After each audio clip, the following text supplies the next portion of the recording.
सिर पर फिर पागलपन सवार, इस बार जापान पर वार। अमेरिका से ताइवान की नजदीकियां चीन के बर्दाश्त से बाहर।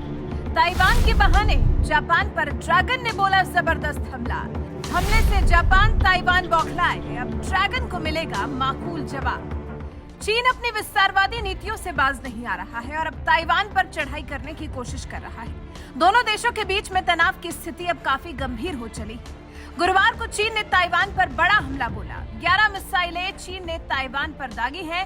ताइवान की सरकार ने चीन की मिसाइलों के दागे जाने की पुष्टि भी की है। ताइवान के आसपास के इलाकों में चीन की तरफ से मिसाइलें फायर की गई हैं, लेकिन इनमें से कुछ मिसाइलों की लैंडिंग जापान में हुई, जिससे जापान आग बबूला है। ताइवान और चीन के बीच के तनाव में जापान को अगर संघर्ष करना पड़ रहा है तो जापान का गुस्से से बौखलाना लाजमी है।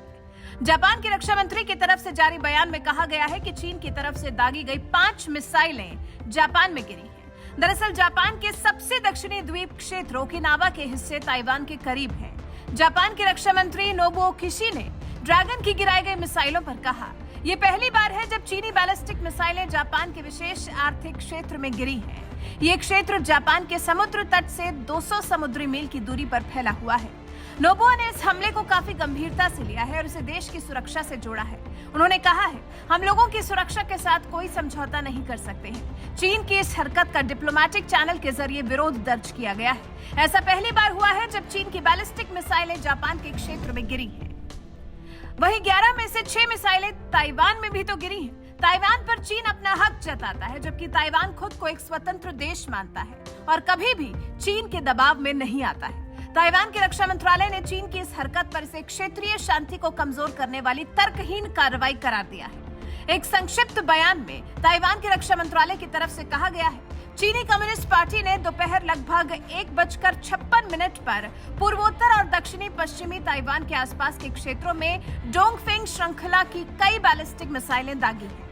वहीं ताइवान की तरफ से ये भी कहा गया है, हम जंग नहीं चाहते हैं, लेकिन कोई हम पर आक्रमण करेगा तो हम चुप भी नहीं बैठेंगे। इस मिसाइल अटैक से दोनों देशों के बीच में तनाव कुछ ऐसा बढ़ा है कि ताइवान आने जाने वाली 50 फ्लाइट्स को कैंसिल कर दिया गया। इससे पहले बुधवार को भी ताइवान के एयर जोन में चीन के 27 लड़ाकू विमान देखे गए थे। ताइवान चीन के बीच में क्या है विवाद? अमेरिकी स्पीकर नैन्सी पेलोसी मंगलवार रात को ही ताइवान पहुंची है और अमेरिका से ताइवान की नजदीकी तो हर बार चीन को काफी अखरती है।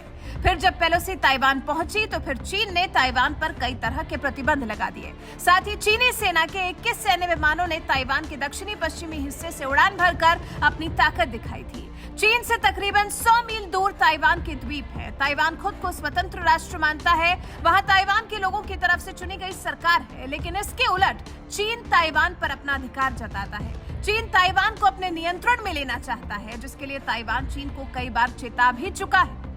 हालांकि समय समय पर चीन अपनी ताइवान को कब्जाने की कोशिशों को अंजाम देता रहता है। ड्रैगन मौका ढूंढता है कि कैसे भी ताइवान की नाक में दम किए रहे, जिससे ताइवान बौखलाया हुआ है। हालांकि इस सब में अमेरिका ताइवान के साथ खड़ा नजर आता है। वैसे आपका ड्रैगन के ताइवान और जापान पर दागी गई मिसाइलों पर क्या कुछ कहना है? क्या ड्रैगन की तरफ से ये दोनों देशों को उकसाने वाली हरकत नहीं है? चीन की इस गतिविधि पर आपकी राय हमें कमेंट कर जरूर बताएं।